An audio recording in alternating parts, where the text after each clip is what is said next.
Hello साथियों, आप सभी का स्वागत है आपके अपने YouTube channel all in one GK में। आरपीएससी द्वारा आयोजित 2024-25 की फर्स्ट ग्रेड एग्ज़ाम्स की आंसर की ज्योग्राफी की आंसर की जारी कर दी गई हैं। उसी आंसर की के आधार पर आज हम संपूर्ण पेपर का सॉल्यूशन करेंगे। तो आइए शुरू करते हैं आज का ये सेशन। आज के हमारा सेशन का पहला सवाल है, पहाड़ी ढाल चक्र सिद्धांत के प्रतिपादक कौन थे? पहाड़ी ढाल चक्र सिद्धांत के प्रतिपादक कौन थे? ऑप्शन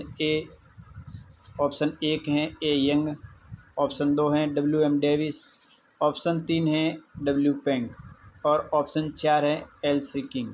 तो इस प्रश्न का सही जवाब है ऑप्शन 4 एल.सी. किंग।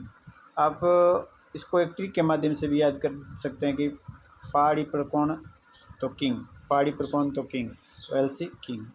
अगला सवाल है, निम्नलिखित में से कौन सा कृषि प्रदेश है और विश्व के शराब या वाइन उद्योग की हड्डी के रूप में जाना जाता है? ऑप्शन ए गन्ना उत्पादक प्रदेश, ऑप्शन 2 भूमध्य सागरीय कृषि प्रदेश, ऑप्शन 3 वाणिज्य अनाज की खेती कृषि प्रदेश और ऑप्शन 4 है वाणिज्यिक बागवानी कृषि प्रदेश। तो इस प्रश्न का सही जवाब है ऑप्शन 2 भूमध्य सागरीय कृषि प्रदेश। भूमध्य सागरीय कृषि प्रदेश में ज़्यादातर खट्टे फलों का उत्पादन किया जाता है और ये क्षेत्र 30 डिग्री उत्तरी अक्षांश से 40 डिग्री उत्तरी अक्षांश के मध्य स्थित है। अगला सवाल है, निम्नलिखित कथन पर विचार कीजिए, नीचे दिए गए कूट से सही उत्तर चुनिए। कथन एक है, भारतीय मानसून की उत्पत्ति के संबंध में तापीय विभेदन की संकल्पना हेली द्वारा दी गई थी और कारण इसका है आर, तापीय विभेदन की संकल्पना भारतीय मानसून की उत्पत्ति को समझाती है।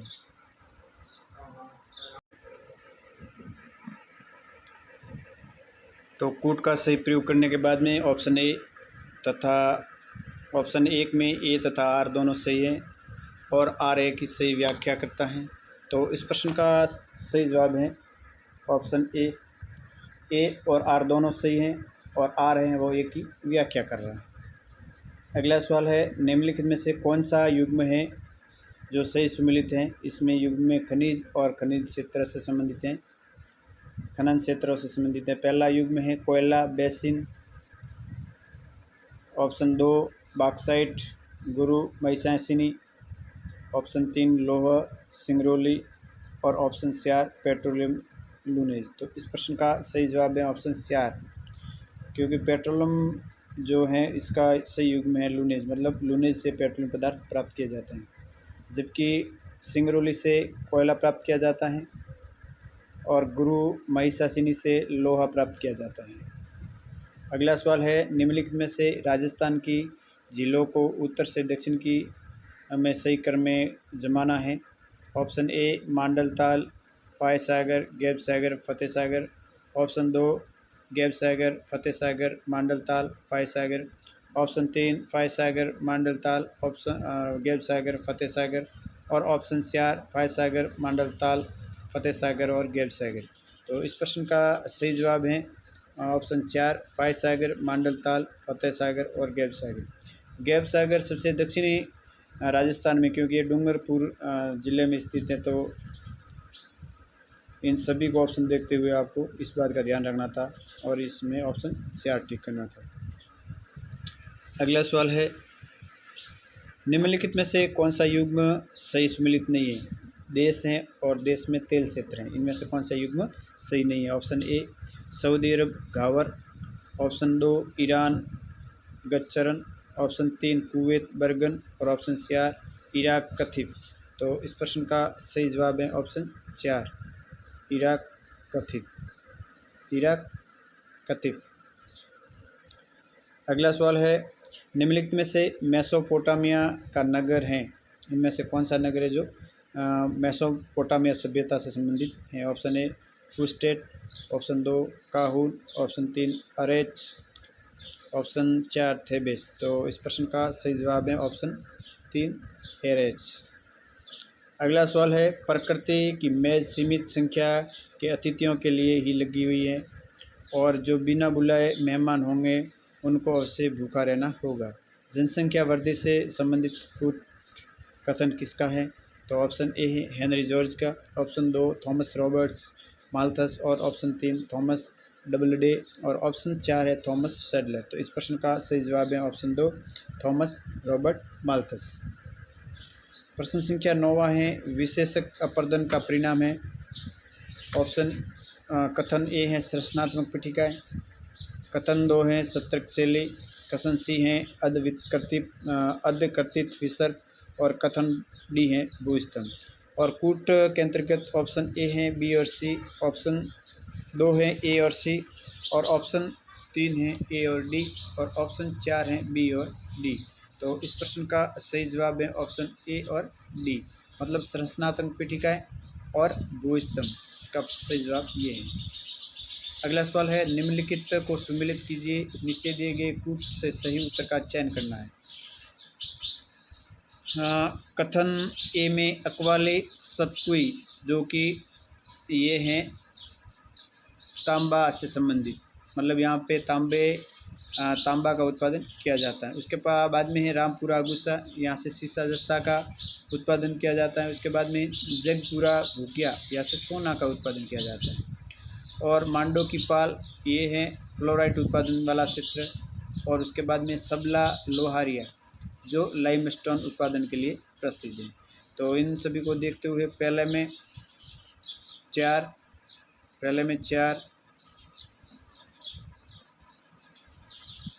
दूसरे में 5, पहले में 4 दूसरे में 5, सी में 2, डी में 1।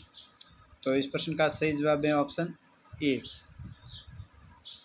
अगला सवाल है कॉल रिटर के संदर्भ में निम्नलिखित कथनों पर विचार कीजिए। कथन है ए ईश्वर उद्देश्यवादी विचारधारा है, बी भूगोल का मानव केंद्रित दृष्टिकोण रखते हैं, सी शुद्ध भूगोल का समर्थक है या डी लैंडर कुंडे की अवधारणा है। नीचे दिए गए कूट की सहायता से सही उत्तर का चयन करना है।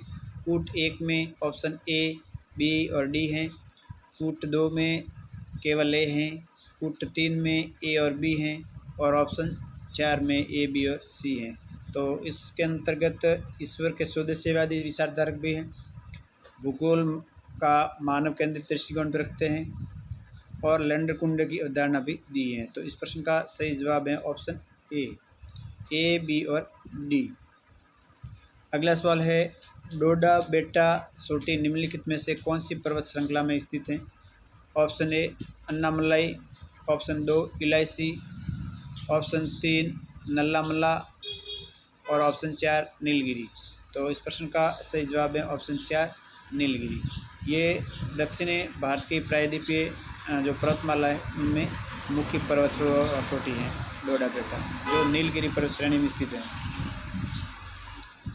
अगला सवाल है मनोरंजन तथा सेवाओं से संबंधित कार्य को जाना जाता है। ऑप्शन ए द्वितीयक व्यवसाय, ऑप्शन 2 प्राथमिक व्यवसाय, ऑप्शन 3 तृतीयक व्यवसाय और ऑप्शन 4 चतुर्थ व्यवसाय। तो इस प्रश्न का सही जवाब है ऑप्शन 3 तृतीयक व्यवसाय।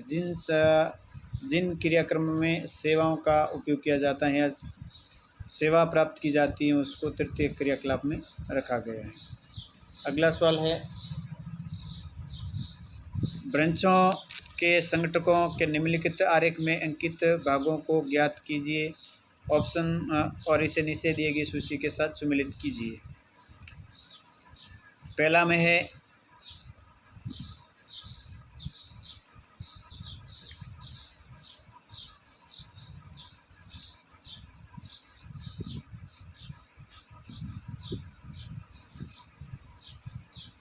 जो ए दर्शाया गया है वो पार्श्वक्षेप है। उसके बाद में जो बी दर्शाया गया है वो पात है। उसके बाद में जो सी दर्शाया गया है वो नतिकोण है और उसके बाद में जो डी दर्शाया गया है वो उन्मन कोण है। तो इस प्रश्न का सही जवाब है ऑप्शन ए। अगला सवाल है नीचे 2 कथन दिए गए हैं, एक को कथन और दूसरे को कारण के रूप में दर्शाया गया है। कथन ए वर्ष 2024-25 के दौरान भारत के तैयार इस्पात के निर्यात में कमी आई है और कारण आर, इसका कारण क्या है वो बताया गया कि अंतर्राष्ट्रीय बाजार में स्टील की कम कीमतों के कारण निर्यात का लाभांश कम हो गया है। तो उपरोक्त संदर्भ में निम्नलिखित में से कौन सा एक सही है? तो इनमें से ये दोनों सही हैं और एक की व्याख्या भी आर कर रहा है। तो इस प्रश्न का सही जवाब है ऑप्शन 2। अगला सवाल है, पृथ्वी के आंतरिक भाग के बारे में कौन से कथन सत्य हैं? ऑप्शन ए, पृथ्वी की भूआकृतियों को समझने में मदद करता है, सही है। और कथन भी हैं, गहराइयों के साथ तापमान 1 डिग्री सेंटीग्रेड 32 मीटर की दर से बढ़ता है। मतलब जिस तरह जैसे जैसे पृथ्वी के अंदर जाएंगे तो 32 मीटर की गहराई पर जाने पर तापमान 1 डिग्री सेंटीग्रेड बढ़ेगा। उसके बाद में कथन सी है, मतलब ये भी सही था।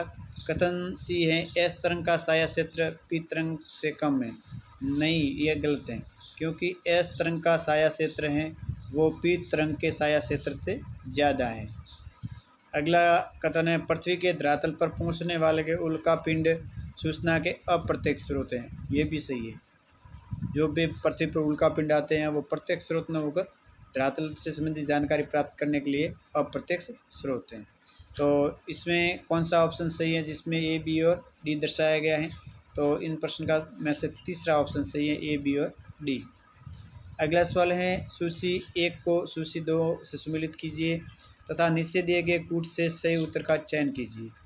पहला में है सूची में ग्रंथ हैं और दूसरी सूची में उन ग्रंथों के लेखक हैं। तो हमको इनका मिलान करना है। कॉस्मोस है, ये हम्बोल्ट द्वारा रचित हैं।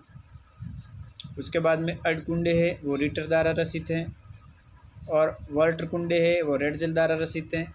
और कॉरिडोर्स ऑफ टाइम है, वो फ्लूइड द्वारा रचित हैं।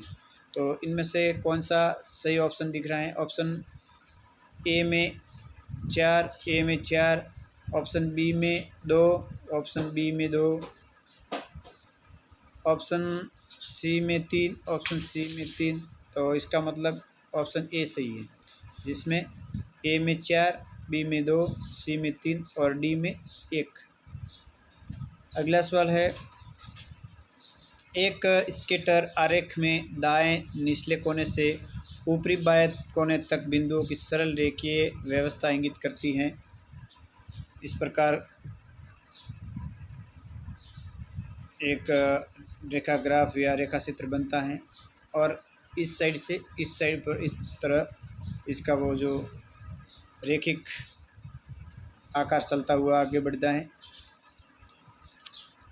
तो इसमें ऑप्शन ए है उत्तम सहसंबंध बना है, ऑप्शन 2 है ऋणात्मक सहसंबंध बना है, ऑप्शन 3 सीमित धनात्मक सहसंबंध बना है, या ऑप्शन 4 कोई सहसंबंध नहीं है। तो इस प्रश्न का सही जवाब है ऑप्शन 2, इसमें ऋणात्मक सहसंबंध बना है।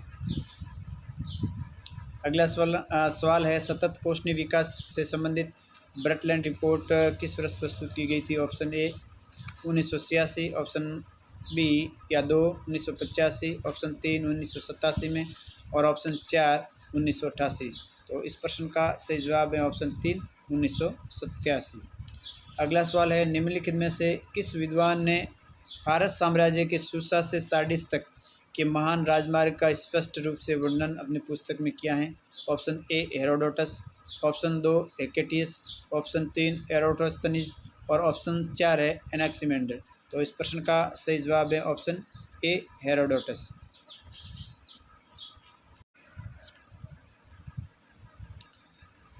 प्रश्न संख्या 21वां है, संबल 65 तथा मंगला उच्च उपज देने वाली किस्म के बीज हैं। तो ऑप्शन ए है बाजरा के, ऑप्शन 2 है ज्वार के, ऑप्शन 3 है चावल के और ऑप्शन 4 है गेहूँ के। तो प्रश्न का सही जवाब है ऑप्शन 4 गेहूँ के। तो ये गेहूँ की किस्म है संबल 65 और मंगला। अगला सवाल है, निम्नलिखित में से कौन सा कथन सही नहीं है? ऑप्शन ए देवास परियोजना के द्वितीय चरण में मादड़ी बांध का निर्माण किया गया था, ये भी सही है।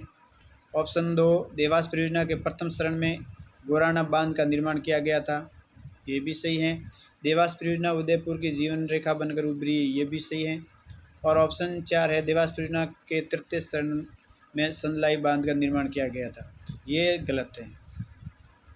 तो इस प्रश्न का सही जो इसमें गलत कथन कौन था वो सुनना था, तो ये गलत कथन है, ये हमारे प्रश्न का उत्तर है। अगला सवाल है 23वां, राजस्थान में 2011 की जनगणना के अनुसार निम्न में से किस जिले का जनसंख्या घनत्व 100 से कम है? तो इस प्रश्न का ऑप्शन ए है चूरू, ऑप्शन 2 पाली, ऑप्शन 3 बाड़मेर और ऑप्शन 4 जोधपुर। तो इस प्रश्न का सही जवाब है ऑप्शन 3 बाड़मेर। बाड़मेर राजस्थान 2011 के अनुसार राजस्थान में 2 ऐसे जिले हैं जिनका जनसंख्या घनत्व 100 से कम था। एक तो था जैसलमेर जो सबसे कम था और उसके बाद में था बाड़मेर।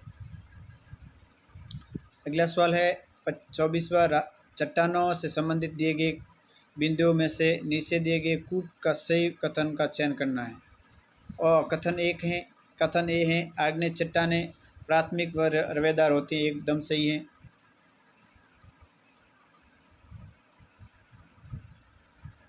ये सही कथन है। दूसरा कथन है लोएस एक अवसादी चट्टान है, ये भी सही है और वह रवेदार होती है, लेकिन ये आगे जाकर ये ऑप्शन गलत हो गया। लोएस अवसादी चट्टान तो होती है लेकिन रवेदार नहीं होती है। कथन सी है संगमरमर एक कायांतरित चट्टान है, ये भी सही है। तो ऑप्शन ए केवल बी, ऑप्शन ए बी और सी, और ऑप्शन 2 ए बी सी, और ऑप्शन 3 है केवल ए और सी, और ऑप्शन 4 हैं ए और बी। तो इस प्रश्न का सही जवाब है ऑप्शन 3 ए और सी। अगला सवाल है संयुक्त राज्य अमेरिका भूगर्भिक सर्वेक्षण रिपोर्ट 2024 के अनुसार वर्ष 2022 में निम्नलिखित में से किस देश में लौह अयस्क कच्चा का अधिकतम भंडार है? ऑप्शन ए ब्राज़ील, ऑप्शन 2 रूस, ऑप्शन 3 ऑस्ट्रेलिया और ऑप्शन 4 है वो भारत है। तो इस प्रश्न का सही जवाब है ऑप्शन 3 ऑस्ट्रेलिया। वर्ष 2022 के अनुसार ऑस्ट्रेलिया में सर्वाधिक लौह अयस्क भंडार स्थित है। अगला प्रश्न संख्या 26वां, निम्नलिखित में से कौन से माल्थस के अनुसार जनसंख्या नियंत्रण के लिए उत्तरदायी कारक हैं? ऑप्शन कथन ए है विवाह स्थगन, कथन बी है परिवार नियोजन के कृत्रिम साधन, और कथन सी है प्राकृतिक आपदाएं, और कथन डी है युद्ध एवं भूखमरी। तो इस प्रश्न का सही जवाब है ऑप्शन 4, जिसके अंतर्गत विवाह स्थगन भी सही है, उसके बाद में प्राकृतिक आपदाएं भी हैं और युद्ध एवं भूखमरी। तो ऑप्शन 4। अगला सवाल है मलबा नियंत्रित ढाल कहलाता है? ऑप्शन ए मुक्त पृष्ठ ढाल, ऑप्शन 2 सरल रेखीय ढाल, ऑप्शन 3 उत्तल ढाल, और ऑप्शन 4 है वो अवतल ढाल। तो इस प्रश्न का सही जवाब है ऑप्शन 2 है सरल रेखीय ढाल। अगला सवाल है निरपेक्ष आर्द्रता बटा आर्द्रता सामर्थ्य इंटू 100 क्या कहलाता है? ऑप्शन ए सापेक्षिक आर्द्रता, ऑप्शन 2 निरपेक्ष आर्द्रता, ऑप्शन 3 विशिष्ट आर्द्रता, और ऑप्शन 4 है संतृप्त वायु। तो इस प्रश्न का सही जवाब है ऑप्शन ए सापेक्षिक आर्द्रता। प्रश्न संख्या 29वां है सही कथनों को चुनना है। कथन पहला है पंजाब हरियाणा पारंपरिक चावल उत्पादक क्षेत्र हैं, नहीं ये गलत है। पंजाब हरियाणा और जो दोनों राज्य हैं वो पारंपरिक चावल उत्पादक राज्य नहीं है, बल्कि हरित क्रांति के द्वारा या हरित क्रांति के बाद वहाँ पे चावल या और गेहूँ की खेती सर्वाधिक की जाती है। अगला है कथन बी गेहूँ हिमालय की उच्च भूमियों में वर्षा आधारित फसल है, सही कथन है। और कथन सी है भारत में चाय बागानों की शुरुआत 1840 के दशक में हुई थी, ये भी सही है। तो कूट में ऑप्शन ए बी और सी सही हैं, तो यही सही है ऑप्शन ए बी और सी। अगला सवाल है मानव विकास सूचकांक की गणना करते समय इसके विभिन्न आयामों को वरीयता दी जाती है। ऑप्शन ए है 1/4, ऑप्शन 2 है 1/3, और ऑप्शन 3 है 1/2, और ऑप्शन 4 है 1/5। तो इस प्रश्न का सही जवाब है ऑप्शन 2 1/3। इसके अंतर्गत प्रति व्यक्ति आय और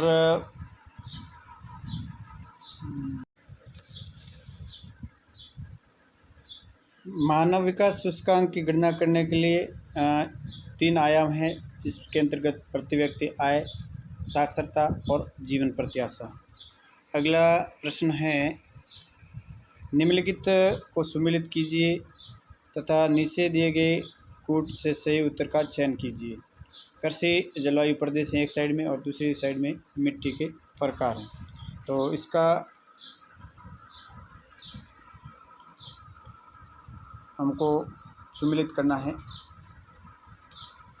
जो पहला है शुष्क पश्चिमी मैदान, इसके अंतर्गत जो मिट्टी आती है वो आती है रेतीली मिट्टी।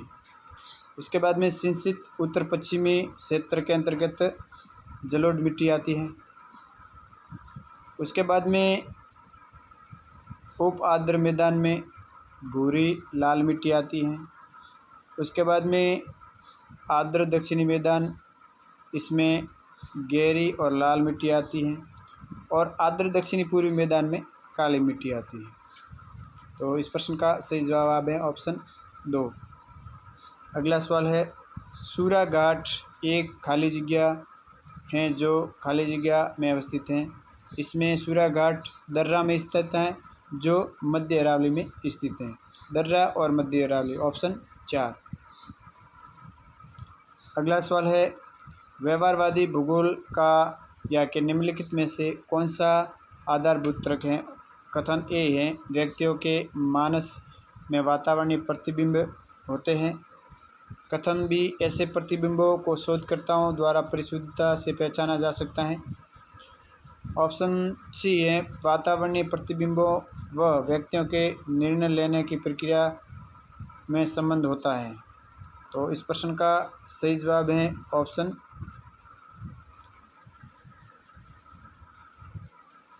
3। ऑप्शन 3 ए और बी। व्यक्तियों के मानस में वातावरणीय प्रतिबिंब होते हैं। ऐसे प्रतिबिंबों को शोधकर्ताओं द्वारा परिशुद्धता से पहचाना जा सकता है।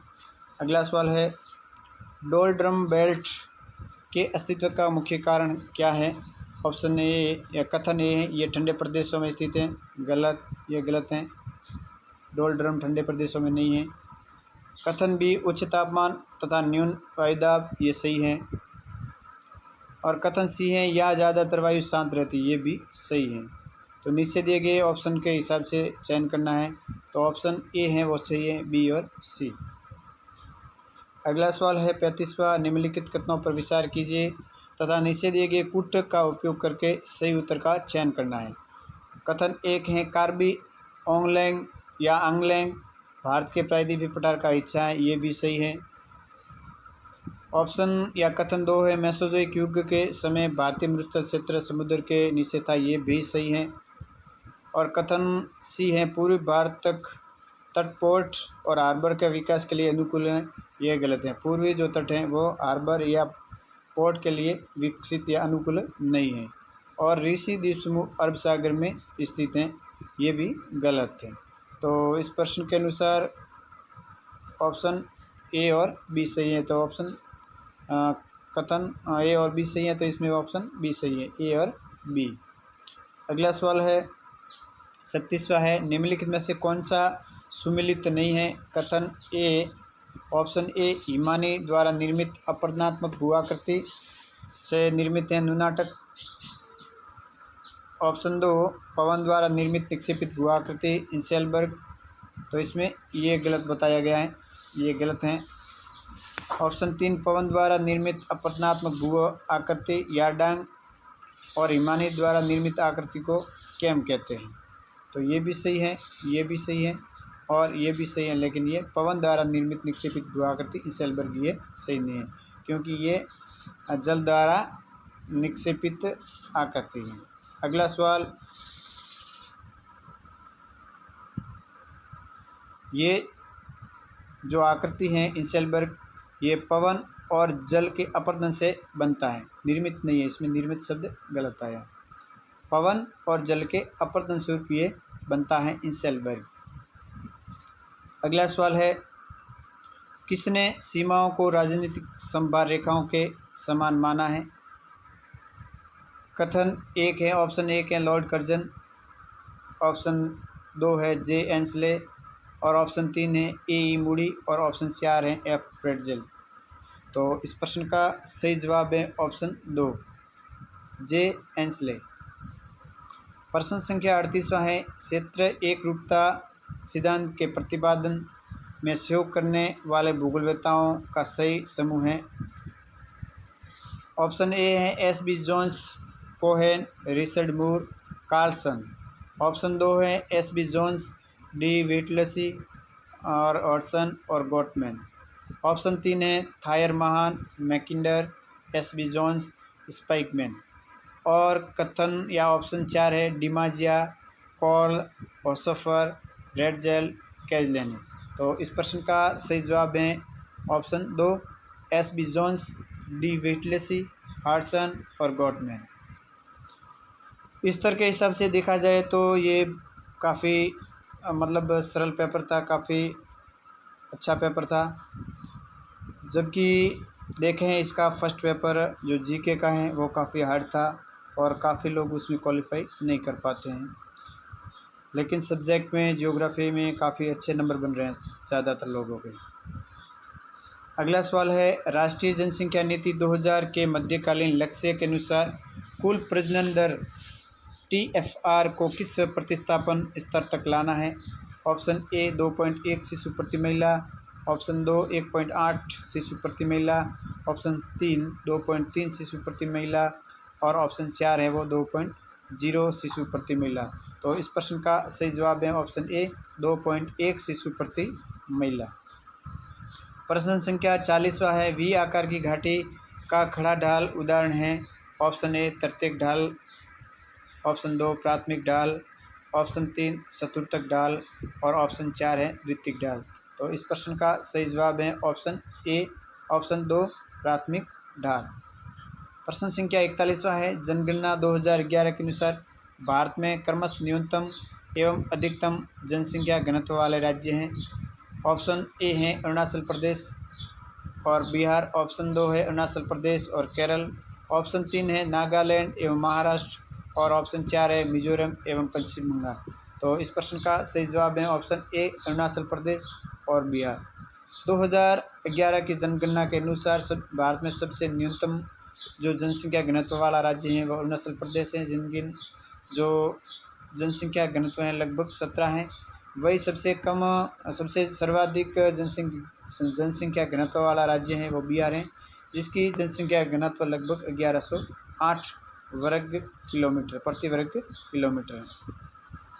अगला सवाल है ऊपरी वायु में व्यापारिक पवनों के तापमान व्युत्क्रमण साधारण जुड़े होते हैं। ऑप्शन ए उष्ण कटिबंधीय क्षेत्रों में जेट धाराओं के नीचे की ओर गमन से, ऑप्शन 2 उष्ण और उपोष्ण कटिबंधीय क्षेत्रों के गर्म चक्रवातों से और ऑप्शन 3 उष्ण कटिबंधीय क्षेत्रों के गर्म प्रति चक्रवातों से और ऑप्शन 4 है गर्म हवाओं के ऊपर उठी हवाओं के गमन से। तो इस प्रश्न का सही जवाब है ऑप्शन 3 उष्ण कटिबंधीय क्षेत्रों के गर्म प्रति चक्रवातों के कारण ही ऊपरी व्यापारिक पवनों का तापमान व्युत्क्रमण होता है। प्रश्न संख्या 43वां है भारत का मरुस्थलीकरण एवं भूमि अवनयन एटलस 2016 का प्रकाशन किसके द्वारा किया गया। कथन या ऑप्शन 1 है नॉटमा के द्वारा, कथन ऑप्शन 2 है काजरी जोधपुर के द्वारा, ऑप्शन 3 है इसरो और ऑप्शन 4 है NRCAH के द्वारा। तो इस प्रश्न का सही जवाब है ऑप्शन 3 इसरो। अगला सवाल है विनिपेग शहर का निम्नलिखित जलवायु आरेख दर्शाता है। ऑप्शन ए मध्य अक्षांशीय स्टेपी जलवायु, ऑप्शन 2 निम्न अक्षांशीय स्टेपी जलवायु और ऑप्शन 3 है भूमध्य सागरीय जलवायु और ऑप्शन 4 है मध्य अक्षांशीय मरुस्थलीय जलवायु। तो इस प्रश्न का सही जवाब है ऑप्शन 1 मध्य अक्षांशीय स्टेपी जलवायु। ये जो विनिपेग शहर हैं ये USA में स्थित हैं और वहाँ का जो मौसम या जलवायु है वो मध्य अक्षांशीय स्टेपी जलवायु के अंतर्गत आता है। अगला सवाल है 45वां हेलोक्लाइन मंडल का संबंध है। ऑप्शन ए वायु दाब से, ऑप्शन 2 लवणता से, ऑप्शन 3 तापमान से और ऑप्शन 4 घनत्व से। तो इस प्रश्न का सही जवाब है ऑप्शन 2 लवणता से। प्रश्न संख्या 46वां है भारत की प्रथम राष्ट्रीय जनसंख्या नीति कब बनाई गई थी? ऑप्शन ए सन 2000, ऑप्शन 2 सन 1972 और ऑप्शन 3 है सन 1984 और ऑप्शन 4 है 1976। तो इस प्रश्न का सही जवाब है ऑप्शन 4 वर्ष 1976। प्रश्न संख्या 47वां, म्यांमार की अंतर्राष्ट्रीय सीमा के साथ लगे हुए भारत के राज्यों का सही समूह है। Option A Arunachal Pradesh, Nagaland, Manipur, Mizoram. Option 2 Meghalaya, Manipur, Tripura, Assam. Option 3 Assam, Arunachal Pradesh, Nagaland, Manipur और ऑप्शन 4 नागालैंड, त्रिपुरा, मणिपुर और मिजोरम। तो इस प्रश्न का सही जवाब है ऑप्शन ए अरुणाचल प्रदेश। सबसे ऊपर अरुणाचल प्रदेश है, एपी, उसके बाद में नागालैंड है, उसके बाद में मणिपुर है और उसके बाद में मिजोरम है। इस प्रकार क्रम से ये म्यांमार की सीमा बनाते हैं। अगला सवाल है, दक्षिणी अटलांटिक महासागर की निम्नलिखित में से कौन सी समुद्र धारा प्रणाली का क्रम सही है? ऑप्शन ए है दक्षिणी भूमध्य सागरीय धारा, बेगुला धारा, ब्राज़ील धारा, पश्चिमी वायु प्रवाह। ऑप्शन 2 है पश्चिमी वायु प्रवाह, ब्राज़ील धारा, बेगुला धारा, दक्षिणी भूमध्य सागरीय भूमध्य रेखीय धारा। ऑप्शन 3 है बेगुला धारा, ब्राज़ील धारा, दक्षिण भूमध्य धारा, पश्चिमी वायु प्रवाह और ऑप्शन 4 है दक्षिणी भूमध्य रेखीय धारा, ब्राज़ील धारा, पश्चिमी वायु प्रवाह और बेगुला धारा। तो ये धारा का प्रवाह इस प्रकार है, या मध्य अटलांटिक में दक्षिणी भूमध्य रेखीय धारा बहती है, उसके बाद में ब्राज़ील के तट पर ब्राज़ील धारा और दक्षिण में नीचे पश्चिमी वायु प्रवाह और उसके बाद में अफ्रीका के सारे बेगुला जलधारा। तो इसमें ऑप्शन 4 सही है।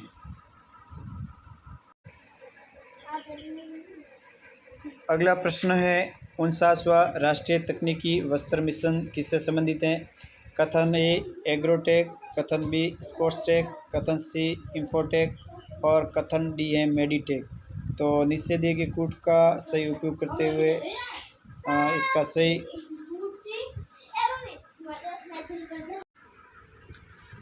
तो नीचे जो कूट दिए हैं ऑप्शन ए बी और सी, ऑप्शन 2 केवल बी और सी और ऑप्शन 3 ए और डी और ऑप्शन 4 ए बी और डी। तो इस प्रश्न का सही जवाब है ऑप्शन 4 केवल ए बी और डी, एग्रोटेक, स्पोर्ट्स टेक और मेडिटेक। अगला सवाल है, विलास तथा लासी सहायक नदियां हैं जो किस नदी की हैं? ऑप्शन ए चंबल की, ऑप्शन 2 पार्वती की, ऑप्शन 3 काली सिंध की और ऑप्शन 4 कोठारी की। तो इस प्रश्न का सही जवाब है ऑप्शन 2 पार्वती की। अगला सवाल है, प्रश्न संख्या 51वां, निम्नलिखित कथनों पर विचार कीजिए। इसमें सीका व दोमट दोनों प्रकार की मृदा मिलती हैं। बी, इस मृदा में नमी अधिक समय तक धारण करने की क्षमता है और कथन सी है ये मृदा भीलवाड़ा, अजमेर और सिरोही जिले में मिलती है। तो इनमें से कथन ऑप्शन 1 लाल पीली मृदा, ऑप्शन 2 मध्यम काली मृदा और ऑप्शन 3 लाल लोमी मृदा और ऑप्शन 4 जलोढ़ मृदा। तो इस प्रश्न का सही जवाब है ऑप्शन ए लाल पीली मृदा। अगला सवाल है, 52वां, सिंचाई परियोजना है एक साइड में और एक साइड में जिला है, इनमें से कौन सा सही सुमिलित है? ऑप्शन कथन ए है रेवा प्रतापगढ़ में, कथन 2 है लासी बारा, कथन सी है फोलाई लिफ्ट झालावाड़ और कथन डी है काली तीर लिफ्ट धौलपुर। नीचे दिए गए कूट की सहायता से सही उत्तर का चयन करना है। ऑप्शन ए बी और डी, ऑप्शन बी और सी, ऑप्शन 3 ए बी सी और ऑप्शन 4 ए और बी। तो इस प्रश्न में जो है कथन बी सही है और कथन डी सही है। तो इस सवाल का सही जवाब है ऑप्शन ए बी और डी। प्रश्न संख्या 53वां है, प्लेन ट्रेवल सर्वेक्षण में त्रिपाद स्टैंड की ऊंचाई है। कथन ऑप्शन ए लगभग 1.75 मीटर, ऑप्शन 2 लगभग 1.50 मीटर, ऑप्शन 3 लगभग 2 मीटर और ऑप्शन 4 लगभग 1.2 1.5 मीटर। तो इस प्रश्न का सही जवाब है ऑप्शन 2, लगभग 1.50 मीटर, मतलब 1.5 मीटर। प्रश्न संख्या 54, भारत में प्रथम मास्टर प्लान किस शहर के लिए तैयार किया गया है? ऑप्शन ए मुंबई, ऑप्शन 2 चेन्नई, ऑप्शन 3 दिल्ली और ऑप्शन 4 कोलकाता। तो इस प्रश्न में आरपीएससी आंसर की के अनुसार ऑप्शन ए मुंबई है। अगला सवाल है, निम्नलिखित में से कौन सी नदी सर्वाधिक प्रदूषित नदी के अंतर्गत आती है? ऑप्शन ए गोदावरी, ऑप्शन 2 यमुना, ऑप्शन 3 ब्रह्मपुत्र और ऑप्शन 4 सतलुज। तो इस प्रश्न का भी सही जवाब है ऑप्शन 2 यमुना। प्रश्न संख्या 56, असममित बारंबारता वितरण में समांतर माध्य एक्स बार, बहुलक जेड और माध्य का एम के बीच संबंध प्रकट करने का सही सूत्र है। ऑप्शन ए एम बराबर 3x बार प्लस जेड बटा 2, ऑप्शन 2 जेड बराबर 2m माइनस एक्स 3x बार और ऑप्शन 3 है जेड बहुलक बराबर 3m माइनस 2x बार और ऑप्शन 4 है एक्स बार बराबर 2m माइनस जेड बटा 3। तो इस प्रश्न का सही जवाब है ऑप्शन 3 जेड यानी बहुलक, जेड यानी बहुलक।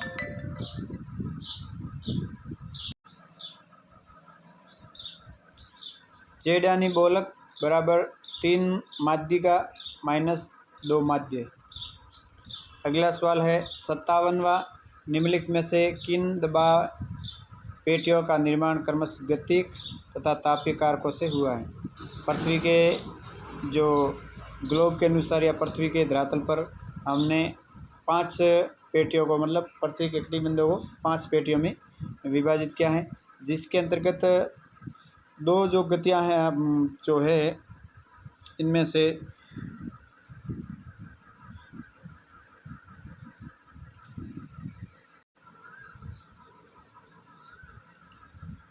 दाब और ताप के अनुसार हमने पृथ्वी के ऊपर 7 कटिबंधों बनाए हैं, जिसके अंतर्गत 4 जो कटिबंध हैं वो हैं गतीय कटिबंध और 3 है वो तापीय कटिबंध।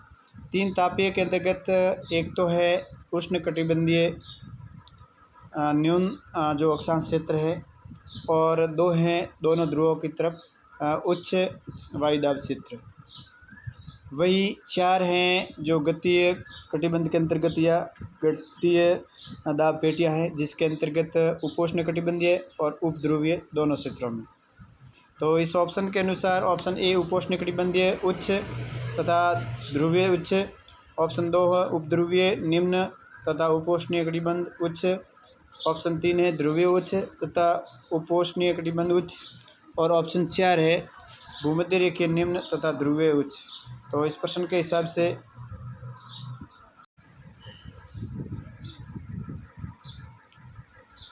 इस प्रश्न का सही जवाब है ऑप्शन ए उपोष्णीय कटिबंध उच्च, ये हैं गतिक पेटी और ध्रुवीय उच्च ये हैं तापीय पेटी। अगला सवाल है 58वां, सूची 1 और सूची 2 के साथ सम्मिलित करें।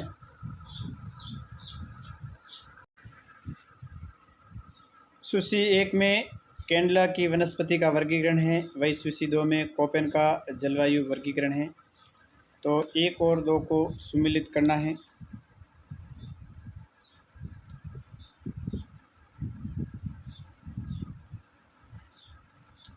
ए में मेसाथर्म है वो सी यहाँ पे, उसके बाद में मेगाथर्म ए, उसके बाद में माइक्रोथर्म डी और उसके बाद में जीरोफाइट है वो बी। तो इस प्रश्न में सही जवाब है ऑप्शन 4 मेसाथर्म सी, मेगाथर्म।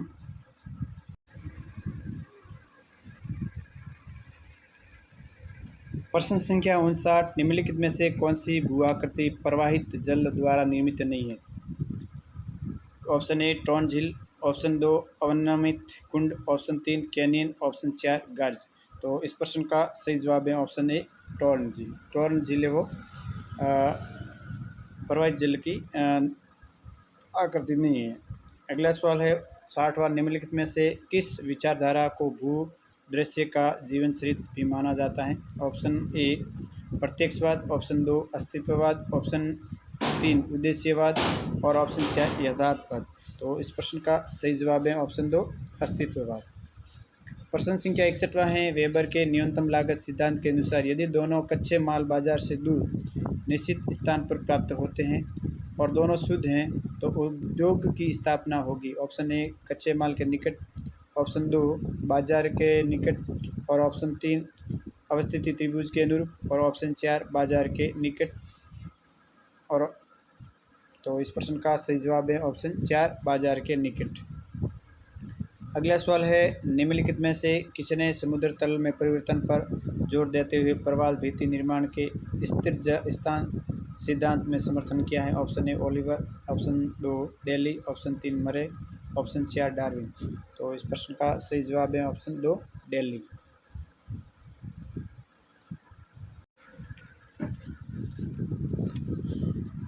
अगला प्रश्न है, प्रश्न संख्या 63, निम्नलिखित में से कौन सा एक मानव भूगोल का उपागम नहीं है?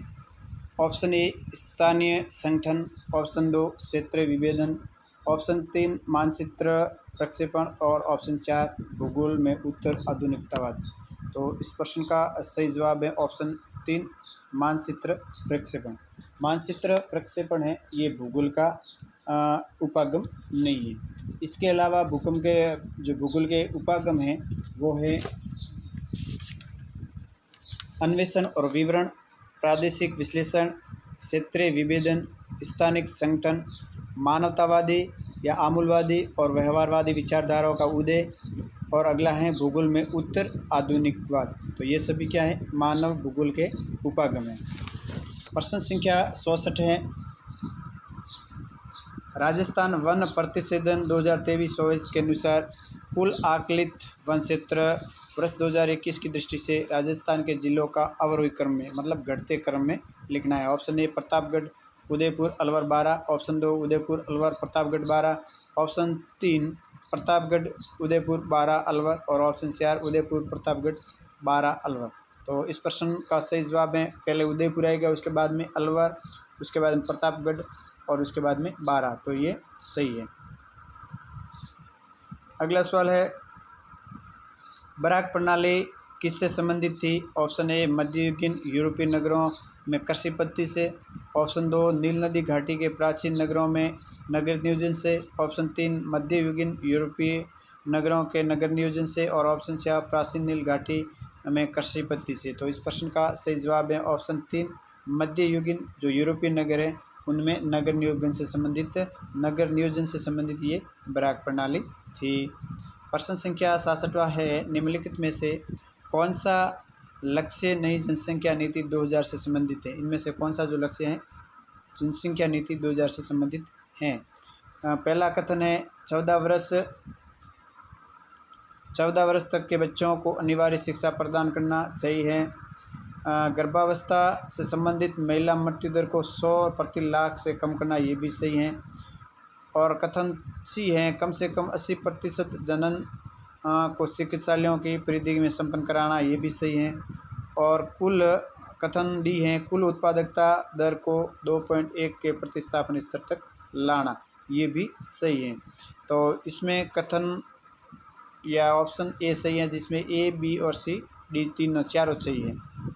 अगला सवाल है, रुको और जाओ नीतिवादी के प्रतिपादक थे? Option A Ellsworth Huntington, option B E C Semple, option 3 Griffith Taylor और ऑप्शन 4 एल फेवरे। तो इस प्रश्न का सही जवाब है ऑप्शन 3 ग्रिफिथ टेलर। रुको और जाओ नीतिवादी को दूसरे शब्दों में नवनिश्चयवाद भी कहते हैं।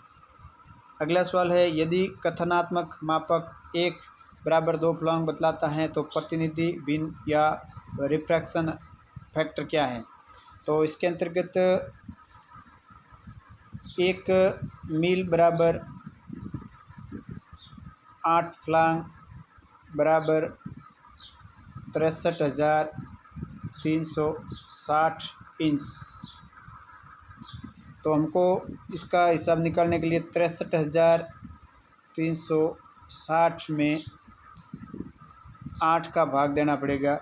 फिर आएगा 9520, उसमें 2 का गुणा करना पड़ेगा, तो उत्तर आएगा 15,840। तो हमारा ऑप्शन सही है वो 4 है, ऑप्शन 1:15,840। अगला सवाल है, भारत में वैश्विक मानचित्र किसके द्वारा तैयार किए जाते हैं? Option a remote sensing agency Hyderabad, option 2 thematic mapping of India, option 3 भारतीय सर्वेक्षण विभाग और ऑप्शन 4 नाटमो। तो इस प्रश्न का सही जवाब है ऑप्शन 4 नाटमो। अगला सवाल है, निम्नलिखित में से कौन सा सुमेलित है? अम्लैंड के सीमांकन सिद्धांत के अनुसार और एक साइड में प्रतिपादक, इनमें से कौन सा सही सुमेलित है? तो कथन ए है अंतक्रिया मॉडल HC केरी, कथन 2 है फुटकर गुरुत्वाकर्षण नियम PD कॉन्वर्स, और कथन सी है अलगाव बिंदु सिद्धांत रैली। तो इसमें ऑप्शन ए है केवल एक, और ऑप्शन बी है A और C, और ऑप्शन 3 है ABC, और ऑप्शन 4 है BC। तो इस प्रश्न का सही जवाब है केवल कथन ए सही है, जिसके अंतर्गत अंतक्रिया मॉडल दिया है वो HC केरी ने दिया गया है। प्रश्न संख्या 71वां है, वेबर के न्यूनतम लागत सिद्धांत के अनुसार श्रम लागत सूचकांक का सूत्र है। ऑप्शन ए कच्चे पदार्थ का कुल भार भाग श्रम लागत, ऑप्शन 2 उत्पादित वस्तु का कुल भार भाग श्रम लागत, और ऑप्शन 3 है श्रम लागत भाग कच्चे पदार्थ का कुल भार, और ऑप्शन 4 है श्रम लागत भाग उत्पादित वस्तु का कुल भार। तो इस प्रश्न का सही जवाब है ऑप्शन 2 उत्पादित वस्तु का कुल भार भाग श्रम लागत। अगला सवाल है, निम्नलिखित में से कौन सा भूगोलवेत्ता एकरूपतावाद के सिद्धांत से संबंधित है? इनमें से कौन सा है जो एकरूपतावाद सिद्धांत से संबंधित भूगोलवेत्ता है? तो कथन ए है हटन, बी है प्लेफेयर, और सी है लेयल। नीचे दिए गए कूट से सही उत्तर का चयन करना है। तो इनमें से ये सभी हटन है, प्लेफेयर हैं और लेयल, ये सभी एकरूपतावाद सिद्धांत से संबंधित हैं। तो इस प्रश्न का जो सही जवाब है वो है ऑप्शन 3 A, B और C। अगला सवाल है, टेलर के अनुसार निम्नलिखित में से कौन सी प्रजातियां 75 से अधिक शीर्ष सूचकांक रखती हैं? कथन ए नॉर्डिक, कथन बी नेग्रिटो, कथन सी है जो ऑस्ट्रेलाइट, और कथन डी है वो अल्पाइन। तो इसमें जो सही है इसके अंतर्गत एक तो नॉर्डिक है और एक है अल्पाइन। तो ये दोनों किस कथन में या किस ऑप्शन में आए हैं? तो ऑप्शन 2 में, ऑप्शन ए और डी। नॉर्डिक और अल्पाइन है जिसका शीर्ष सूचकांक 75 से भी कम है। अगला सवाल है, प्रश्न संख्या 74वां, भू संतुलन या समस्थिति के संदर्भ में निम्नलिखित में से कौन सा कथन सत्य है? कथन ए है प्रेट का सिद्धांत प्लवन के नियम पर आधारित था। कथन 2 है ए प्रेट के सर्वेक्षण के दौरान कल्याणा एवं कल्याणपुर के बीच गुरुत्वाकर्षण में अंतर 10 सेकंड से अधिक था।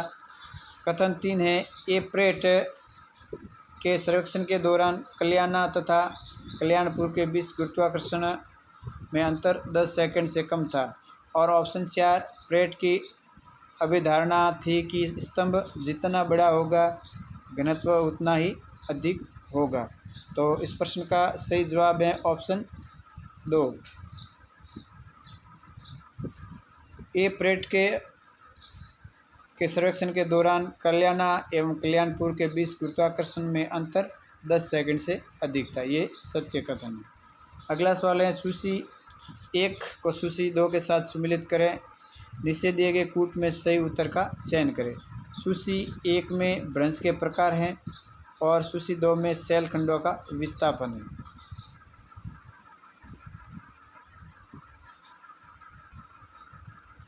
तो इसके अनुसार जो पहला है सिनिस्ट्रल भ्रंश है, उसको कहते हैं भ्रंश तल के बाई ओर, भ्रंश तल के बाई ओर। उसके बाद में जो व्युत्क्रम वंश है ये हैं एक दूसरे के सामने। उसके बाद में जो है सामान्य वंश हैं, जो सामान्य वंश है वो है विपरीत दिशा में। और उसके बाद में है जो डेक्स्ट्रल वंश, उसको कहते हैं वंश तल के दाईं ओर। तो इस प्रकार हमारा कथन इसमें 4 सही है। अगला सवाल है, ज्वार द्वारा उत्पन्न धाराएं जब जल डमरू मध्य अथवा खाड़ी से गुजरती हैं तो जानी जाती हैं।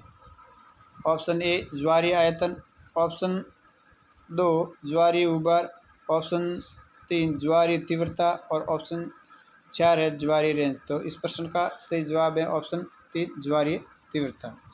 प्रश्न संख्या 77 है, भरतपुर व अलवर जिले का अधिकांश भाग किन समवर्षा रेखाओं के मध्य स्थित है। ऑप्शन ए 600 से 700 मिलीमीटर, ऑप्शन 2 800 मिलीमीटर से अधिक, ऑप्शन 3 600 मिलीमीटर से कम और ऑप्शन 4 है 700 से 800 मिलीमीटर। तो इस प्रश्न का सही जवाब है ऑप्शन ए 1 है 600 से 700 मिलीमीटर या 60 से 70 सेंटीमीटर। अगला सवाल है, निम्नलिखित में से किस राज्य में सर्दियों में बाढ़ आती है। Option A Paschim Bengal, option 2 Kerala में, ऑप्शन 3 आंध्र प्रदेश में और ऑप्शन 4 तमिलनाडु में। तो इस प्रश्न का सही जवाब है ऑप्शन 4 तमिलनाडु। यहाँ पे सर्दियों में बाढ़ आने का एक ही कारण है, क्यों, जब मानसून जो है, मानसून जलवायु या उत्तर दक्षिणी जो जलवायु हैं वो वापस भारत से या मध्य एशिया से या दक्षिण एशिया से वापस परावर्तन होनी शुरू हो जाती है, वापस मुड़ जाती है। तो दक्षिण में ये बंगाल की खाड़ी से आर्द्रता ग्रहण कर लेती हैं और तमिलनाडु के तट पर या कोरोमंडल तट पे बहुत सारी बारिश करती है, इसलिए वहाँ पे बाढ़ की परिस्थिति हो जाती है। अगला सवाल है, किसने कहा मकान और सड़कों के लिए मिट्टी का उपयोग अनुत्पादक है। Option A Vidal de la Blache, option 2 E C Semple, option 3 F Ratzel और ऑप्शन 4 हैं वो जी ब्रुन्स। तो इस प्रश्न का सही जवाब है ऑप्शन 4 जी ब्रुन्स। अगला सवाल है, वेबर के अनुसार किसी भी पदार्थ या उत्पाद हेतु समान परिवहन लागत की रेखा कहलाती है। ऑप्शन ए आइसोडोपेन, ऑप्शन बी अवस्थिति त्रिभुज और ऑप्शन 3 क्रांतिक आइसोडोपेन और ऑप्शन 4 है आइसोटिप। तो इस प्रश्न का सही जवाब है ऑप्शन 4 आइसोटिप। प्रश्न संख्या 81 है, संयुक्त राज्य अमेरिका के निम्नलिखित में से किन स्थानों का समूह निजी क्षेत्र में जहाज निर्माण एवं मरम्मत उद्योग के लिए जाना जाता है। ऑप्शन ए अटलांटा, आयोवा तथा Maine, option B Wyoming, Utah और न्यूयॉर्क, ऑप्शन 3 वर्जीनिया, कनेक्टिकट तथा मिसिसिपी और ऑप्शन 4 ओरेगन, मोंटाना और फ्लोरिडा। तो इस प्रश्न का सही जवाब है ऑप्शन 3 वर्जीनिया, कनेक्टिकट और मिसिसिपी। अगला सवाल है, निम्नलिखित में से कौन से प्रत्यक्षवाद भूगोल की विषय वस्तु हैं। कथन ए में इसे अनुभववाद भी कहा जाता है।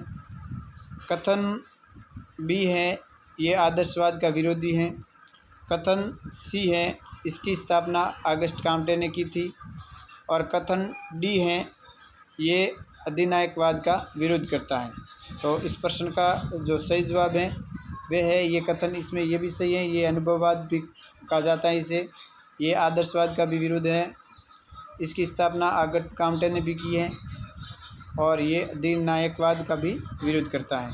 तो ऑप्शन ए इसका सही जवाब है। प्रश्न संख्या 83 है, हरित क्रांति का लाल मुकुटा संदर्भित करता है। ऑप्शन ए कीटनाशकों के अत्यधिक प्रयोग में, ऑप्शन 2 ग्रामीण क्षेत्रों में हिंसा की घटनाओं में वृद्धि से, ऑप्शन 3 भूमि में लवणता की समस्या से और ऑप्शन 4 गेहूं के उत्पादन की दिक्कत से। तो इस प्रश्न का सही जवाब है ऑप्शन 2 ग्रामीण क्षेत्रों में हिंसा की घटनाओं में वृद्धि, ऑप्शन 2। अगला सवाल है, महोगनी वृक्ष निम्नलिखित में से किस प्रकार के वन में पाए जाते हैं? ऑप्शन ए उष्णकटिबंधीय पर्णपाती वन, ऑप्शन 2 उष्णकटिबंधीय सदाबहार वन, और ऑप्शन 3 पर्वतीय वन, और ऑप्शन 4 है मैंग्रोव वन। तो इस प्रश्न का सही जवाब है ऑप्शन 2 उष्णकटिबंधीय सदाबहार वन। प्रश्न संख्या 85 है, वेबर के अतिरिक्त अन्य किस भूगोलवेत्ता ने औद्योगिक अवस्थिति के लिए अवस्थिति त्रिभुज प्रस्तुत किया है? ऑप्शन ए है इजार्ड, ऑप्शन 2 है स्मिथ, ऑप्शन 3 है एट फेटर, और ऑप्शन 4 है हूवर। तो इस प्रश्न का सही जवाब है ऑप्शन ए इजार्ड। प्रश्न संख्या 86 है, राजस्थान के हमादा मरुस्थलीय प्रदेश की शैल है निम्नलिखित में से किस भौगोलिक काल की है? ऑप्शन ए कैम्ब्रियन व आर्डिविशियन, ऑप्शन 2 कार्बोनिफेरस व पर्मियन काल, ऑप्शन 3 ओलिगोसिन व मायोसिन, और ऑप्शन 4 जुरासिक व इयोसिन काल। तो इस प्रश्न का सही जवाब है ऑप्शन 4 जुरासिक व इयोसिन काल। अगला सवाल है, भारत में हरित क्रांति की निम्नलिखित में से कौन सी कमियां हैं? ऑप्शन ए अंतर फसल असंतुलन, ऑप्शन 2 क्षेत्रीय असमानताएं, ऑप्शन सी बेरोजगारी, और ऑप्शन डी पारस्परिक असमानताओं में वृद्धि। तो इस प्रश्न का सही जवाब है ऑप्शन 4 या ऑप्शन डी पारस्परिक असमानताओं में वृद्धि। सॉरी, इसमें ऑप्शन नहीं है, इसमें ऑप्शन नीचे दिए गए हैं। ये कथन थे, इसके बाद में option A B C D, मतलब इसमें ये सभी सही है। ऑप्शन ये सभी, इसमें ये भी सही है। अंतर फसल असंतुलन, क्षेत्रीय असमानताएँ हैं, बेरोजगारी भी है, और पारस्परिक असमानताएँ में भी वृद्धि है। तो इस प्रश्न का सही जवाब है ऑप्शन 4 ए बी और सी और डी।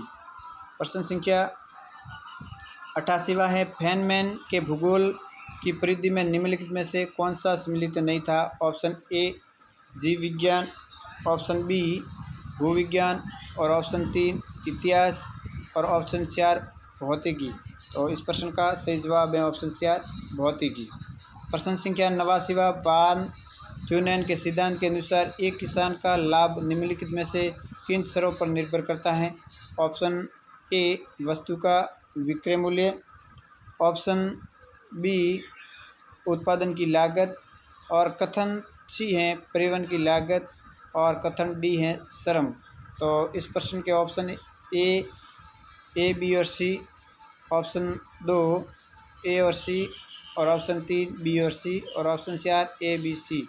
तो इस प्रश्न का सही जवाब है ऑप्शन ए बी और सी, क्योंकि इसमें ये भी है वस्तु का विक्रय मूल्य, ये भी है, उत्पादन लागत भी लगती है और परिवहन लागत भी लगती है। अगला सवाल है, आग्नेय चट्टानों में निम्नलिखित में से कौन सी एक विशेषता पाई जाती है? जीवाश्म, अपसल्कन, परतें, या रवेदा। तो इस प्रश्न का सही जवाब है ऑप्शन 4 रवेदा। अगला सवाल है, रात्रि काल में विकिरण तापमान व्युत्क्रमण की आदर्श स्थिति होती है। तो कथन एक है स्वच्छ आकाश, कथन बी है ठंडी शुष्क वायु, कथन सी है तेज हवा वाली रात। तो इस प्रश्न में ऑप्शन ए है ए और बी, और ऑप्शन बी है बी और सी, और ऑप्शन सी है केवल सी, और ऑप्शन ए है केवल ए। तो इस प्रश्न में सही जवाब है ऑप्शन ए और बी। अगला सवाल है, निम्नलिखित विद्वानों को उनसे संबंधित पुस्तक के अनुसार सम्मिलित कीजिए तथा नीचे दिए गए कूट से उत्तर का चयन कीजिए। सूची 1 और सूची 2।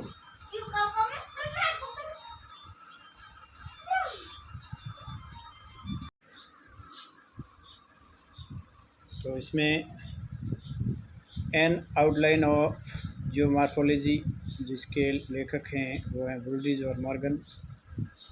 उसके बाद में द अनस्टेबल अर्थ, इसके जो लेखक हैं वो है J.A. स्टीयर्स।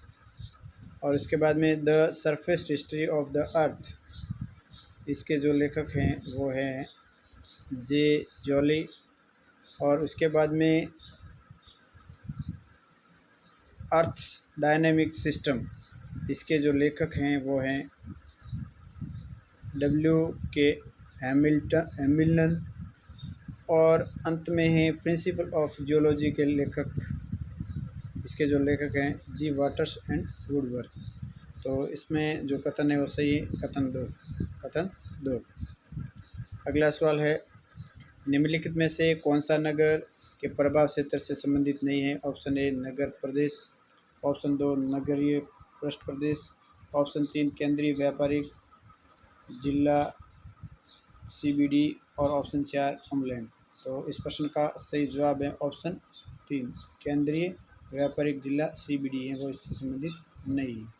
प्रश्न संख्या 94, राजस्थान के कृषि जलवायु प्रदेश थर्ड बी में सम्मिलित जिले कौन कौन से हैं? Option A Alwar, Bharatpur, Dholpur, option B Bhilwara, Rajsamand, Chittorgarh, option C Kota, Jhalawar, Baran और ऑप्शन 4 जयपुर, उदयपुर, जयपुर, अजमेर और दौसा।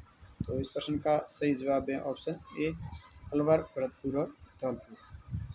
प्रश्न संख्या 95 है, निम्नलिखित में से कौन सा पुस्तक और लेखक सम्मिलित नहीं है? Air power key to survival, लेखक हैं D Seversky. Option 2 development in political geography, लेखक A Burnett. Option 3 the corridors of time, लेखक H.J. फ्लेयर और ऑप्शन 4 द न्यू वर्ल्ड, इसके जो हैं ईसाब डोमन। तो इस प्रश्न का सही जवाब है option 2 development in political geography, जिसके लेखक ए बर्नेट नहीं है। अगला सवाल है, एकांकी क्षेत्रीय अर्थव्यवस्था जेनेरेटिवी को जन्म देती है, ये कथन दिया है option A Humboldt, option B Blache, option 3 Hartshorne, option 4 Ritter. तो इस प्रश्न का सही जवाब है ऑप्शन 2 ब्लाचे। अगला सवाल है, भारत में प्रवास के कारणों पर सूचना का समावेश किस जनगणना वर्ष में किया गया है? ऑप्शन ए 1981, ऑप्शन 2 1971, ऑप्शन 3 1961 और ऑप्शन 4 1881।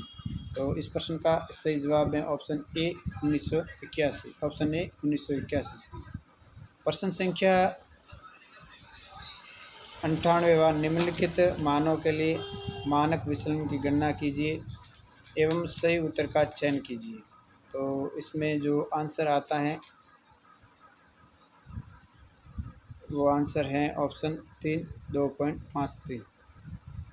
अगला सवाल है, रेडियो साउंड उपकरण संबंधित हैं। ऑप्शन ए पृथ्वी के धरातल के अध्ययन से, ऑप्शन 2 पृथ्वी की आंतरिक संरचना के अध्ययन से, ऑप्शन 3 वायुमंडल के अध्ययन से और ऑप्शन 4 समुद्र अध्ययन से। तो इस प्रश्न का सही जवाब है ऑप्शन 3 वायुमंडल के अध्ययन से।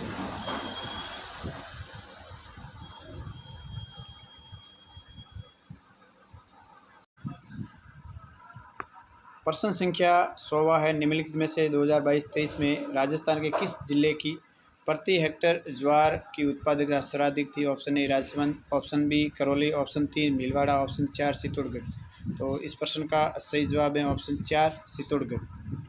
प्रश्न संख्या 101, मंगलम सीमेंट लिमिटेड अवस्थित हैं। Option A Modak, option 2 Bhiwadi, option 3 Dholpur, option 4 Alwar.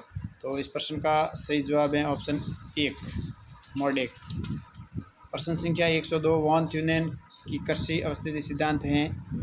Option A आदर्शवादी और अनिश्चयवादी, ऑप्शन 2 अनिश्चयवादी और यांत्रिक, ऑप्शन 3 अनुभाविक और मानवीय और ऑप्शन 4 है निश्चयवादी और मानकीय। तो इस प्रश्न का सही जवाब है ऑप्शन 4 निश्चयवादी और मानकीय।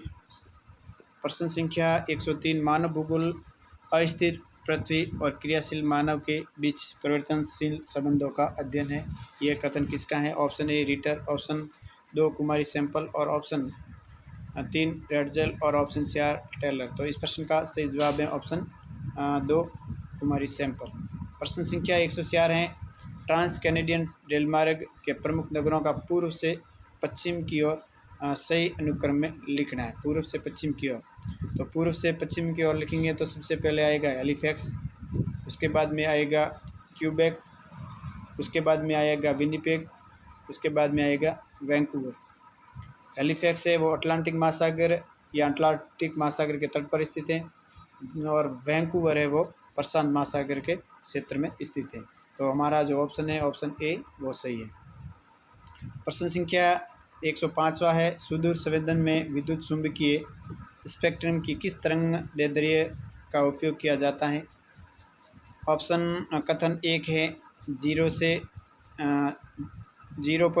से 0.2 नैनोमीटर, कथन 2 है 0.4 से 0.7 माइक्रोमीटर, कथन सी है 0.1 से 30.7 सेंटीमीटर, और कथन डी है 8.8 से 14 माइक्रोमीटर।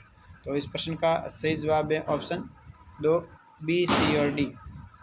बी, सी और डी। अगला सवाल है, मैकिंडर की पुस्तक से किस भूगोलवेत्ता ने हद्य क्षेत्र शब्द लिया है? Option A T Mahan, option 2 James Fairgrieve, option 3 Paul Haushofer, option 4 Rudolf Kjellen. तो इस प्रश्न का सही जवाब है ऑप्शन 2 जेम्स फेरीग्रीव। प्रश्न संख्या 107 है, निम्नलिखित में से कौन सा भारतीय भूगोलवेत्ता अध्ययन के प्रमुख क्षेत्रों सम्मिलित नहीं है? Option A S M Ali ऐतिहासिक भूगोल, ऑप्शन 2 आर एन दुबे आर्थिक एवं वाणिज्यिक भूगोल, ऑप्शन 3 जॉर्ज कुरियन भूआकृतिक विज्ञान, और option 4 S P Chatterjee Bharat का भौगोलिक प्रादेशिकरण। तो इस प्रश्न का सही जवाब है ऑप्शन 3 जॉर्ज कुरियन, जो भूआकृति विज्ञान है वो भारतीय भूगोल अध्ययन के क्षेत्र से संबंधित नहीं है। अगला सवाल है, स्वीडन कृषि शब्द का संबंध है? ऑप्शन ए पशुपालन कृषि से, ऑप्शन बी बागवानी कृषि से, ऑप्शन 3 स्थानांतरित कृषि से, और ऑप्शन 4 मिश्रित कृषि से। तो इस प्रश्न का सही जवाब है ऑप्शन 3 स्थानांतरणशील कृषि से। अगला सवाल है, नीचे दिए गए कथन को एक कथन ए और दूसरा कारण आर के रूप में दर्शाया गया है। कथन ए है, पृथ्वी के भौगोलिक और चुंबकीय उत्तर के बीच विसंगति पाई जाती है। कारण आर, विभिन्न काल की आग्नेय चट्टानों के चुंबकत्व में भिन्नता पाई जाती है। उपरोक्त संदर्भ में निम्नलिखित में से कौन सा एक सही है? तो इस प्रश्न का सही जवाब है ऑप्शन ए 1 और 2 दोनों सही हैं, लेकिन एक दूसरे की व्याख्या नहीं करते हैं।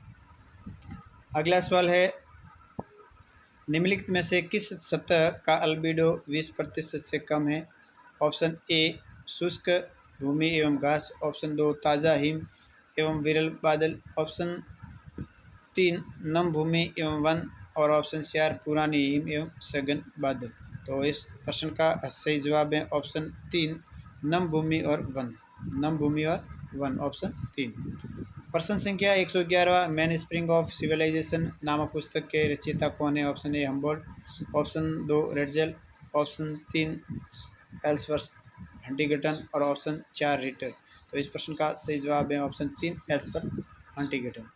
प्रश्न संख्या 112, निम्नलिखित में से कौन सा सिद्धांत है और मॉडल भवाकृतिक सीमांत व जटिल प्रक्रिया की संकल्पना पर आधारित है?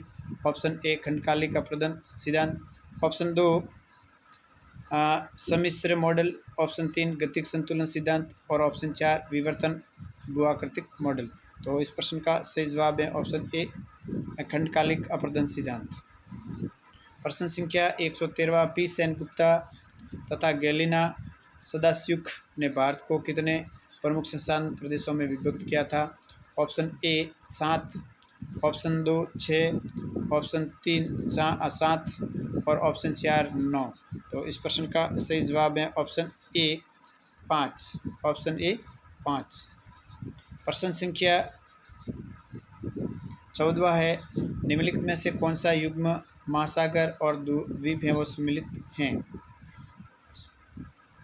कथन ए अटलांटिक फिजी, कथन बी है आर्कटिक बेयर, कथन सी है हिंद महासागर केरगुलन, और कथन डी है प्रशांत गुआम। तो इस प्रश्न का सही जवाब है ऑप्शन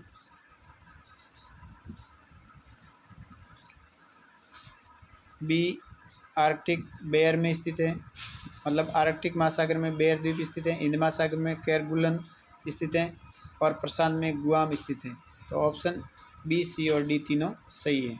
तो ऑप्शन तीसरा सही है। अगला सवाल है सूची ए और सूची 2 को सम्मिलित करना। सूची ए में प्रादेशिक व्यापार समूह है और सूची 2 में सदस्य राष्ट्र हैं।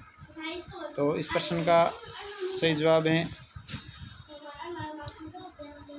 आसियान जो सम्मेलन है वो ब्रुनेई। उसके बाद में CIS है वो अजरबैजान। उसके बाद में नाफ्टा है वो संयुक्त राज्य अमेरिका और लाइया है वो पेरू। तो इस प्रश्न का सही जवाब है ऑप्शन 1। प्रश्न संख्या 116 जनगणना 2011 के अनुसार निम्नलिखित में से किन राज्यों में दशकीय जनसंख्या वृद्धि दर 10% से कम अंकित की गई है। ऑप्शन ए केरल और सिक्किम, ऑप्शन 2 हिमाचल प्रदेश और सिक्किम, ऑप्शन 3 गोवा और पंजाब, ऑप्शन 4 गोवा और केरल। तो इस प्रश्न का सही जवाब है ऑप्शन 4 गोवा और केरल। ऑप्शन 4 गोवा और केरल।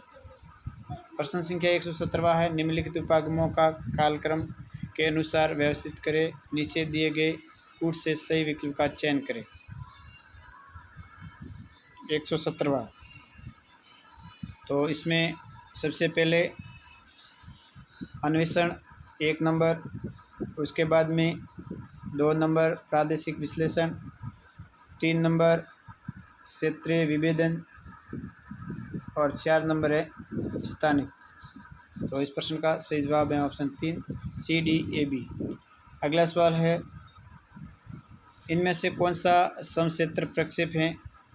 ऑप्शन कथन बहुशंकु, कथन बी बॉन, कथन सी साइनोसाइडल और कथन डी ध्रुवीय लंबकोणीय। तो इस प्रश्न का जो सही जवाब है इसमें बॉन भी है और साइनोसाइडल है, ये दोनों हैं समक्षेत्र प्रक्षेप। तो इस प्रश्न का सही ऑप्शन है ऑप्शन ए, बी और सी। प्रश्न संख्या 120 है क्लाडियस टोल्मी का विश्व मानचित्र किस प्रक्षेप पर बनाया गया था। ऑप्शन ए संशोधित शंक्वाकार, ऑप्शन बी बेलनाकार समक्षेत्रफल, ऑप्शन 3 बहुशंकुधारी और ऑप्शन 4 बेलनाकार समदूरस्थ। तो इस प्रश्न का सही जवाब है ऑप्शन ए संशोधित शंक्वाकार।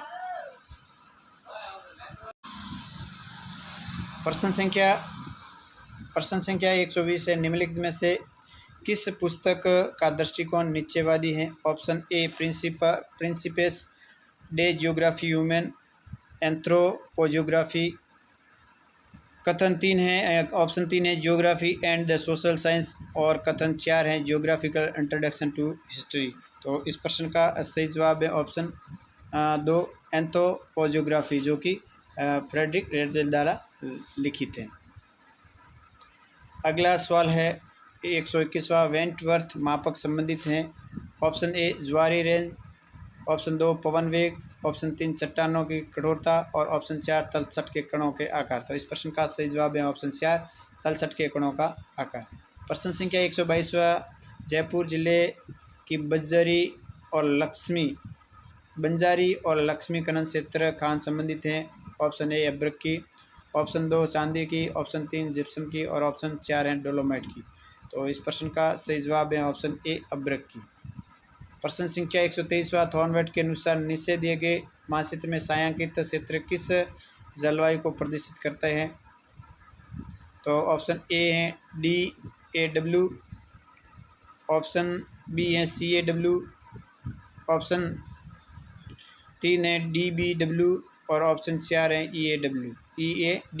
तो इस प्रश्न का सही जवाब है ऑप्शन 4 CAW जो कि आर्द्र उष्णकटिबंधीय आर्द्र क्षेत्र को दर्शाती है। प्रश्न संख्या 124वां है प्रजाति नस्ल को प्रकट करती है न कि सभ्यता को। यह कथन निम्नलिखित में से किसने किया था। Option A AR Kroeber, option 2 G Taylor, option 3 Vidal de la Blache और option 4 AC Aiden.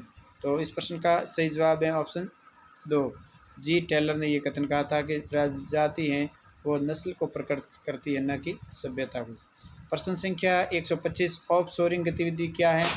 Option A पर्यटन से, ऑप्शन बी परिवहन से, ऑप्शन 3 अंतरिक्ष से और ऑप्शन 4 आंकड़ों का प्रसंस्करण से। तो इस प्रश्न का सही जवाब है ऑप्शन 4 आंकड़ों को प्रसंस्करण से संबंधित है।